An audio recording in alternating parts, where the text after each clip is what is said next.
As someone who has a deep passion for self-improvement, I've constantly been seeking new ways to learn and to grow and to become a better version of myself over the years. This curiosity and desire for more growth often leads you down rabbit holes. You might read 1 or 2 great books, and then months later, the books pile up. This can also come in the form of podcasts and courses. Let me just put these down a minute. And although it's great to seek new information and to look to grow in different aspects of life, oftentimes I think we're so focused on looking for something new when actually what we need to do is reflect on what we already have and what we've already learned. And so this is what I've been doing a lot recently. And I wanted to make this video to share the big takeaways that have come out for me. There's been one thing that's been standing out above everything else. And that's why I wanted to make this video today, to share with you this lesson, because it's so powerful. Maybe you already know what it is. And I truly believe that this is the biggest thing that can change your life. What I realized is that many of the great thought leaders out there share the same message. I've spoken before about when Bob Proctor said to me that I need to forget my current circumstances and I need to dream big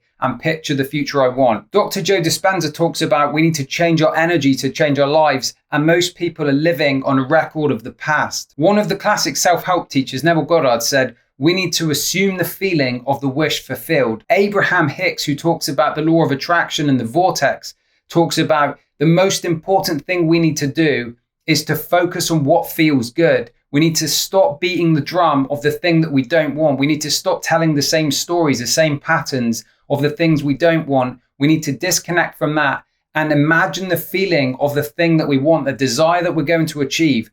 And so this is really the big lesson that is coming up in so many of these teachers. It's that we need to disconnect from our current reality, our current circumstances, and we need to focus on the feeling, to see, to feel, to believe the thing that we want to happen. But one of the challenges with this is we live in this physical world where we take in information through our senses and we're reacting and we're responding based on what's happening in this physical reality. So if we've had an experience that didn't go so well and we've got this story and this belief pattern around that, we're affirming this is the story, this is the truth. But remember, a belief is just a thought that you keep thinking. And so part of this change is about being able to disconnect from your current reality. And the experience of our lives is based on the perceptions that we have in our mind. And this is influenced from our programming, from our conditioning, from our belief patterns, which are formed from a young age in our life and through our life experiences. And so this gives us our model of the world and how we see things. And this obviously impacts our thought patterns, our emotions, our behaviors, and ultimately our results in our life. So let's say there are all these problems happening in our physical world, or what we perceive to be problems, and we're only seeing it through that lens. It's going to be very difficult for us to actually achieve the things that we're looking to achieve because we're stuck in those patterns of limitation, those old stories, those old paradigms. And ultimately, we need to shift those. We need to rewrite the story. And one way you can do this is to create your own audio affirmations. If you're not sure how to do that, you can watch this video here, which I've created a tutorial showing you how to do that step by step. It's also about training yourself little by little to change your paradigms, to change your beliefs, and to change what you focus on. And one of the biggest problems that people face with this type of stuff in the physical world is they're looking to change things outside themselves without doing the internal work. But it's actually the internal shifts that's going to be a reflection on your outside world. Because if you focus on changing your thoughts and your beliefs, that's going to impact your emotions, which is going to determine the actions that you take. And then that's going to show up in the physical results in your world.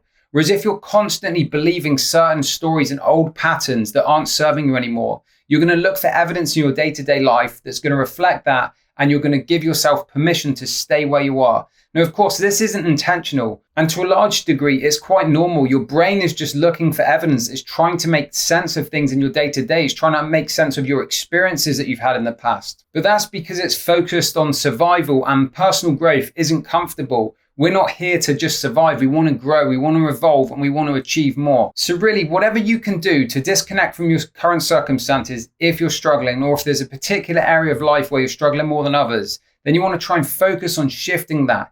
Get into the visualization practices, focus on journaling and meditating and getting really clear, even doing gratitude exercises and trying to tune into the feeling of the thing you want rather than focusing on the lack of, the current situation, the thing you don't have. And it's okay if you don't get this perfect or if you find it difficult, because literally everything in the physical world is reflecting back to you the complete opposite. So it's hard to do this. You have to put in the work. You have to be committed.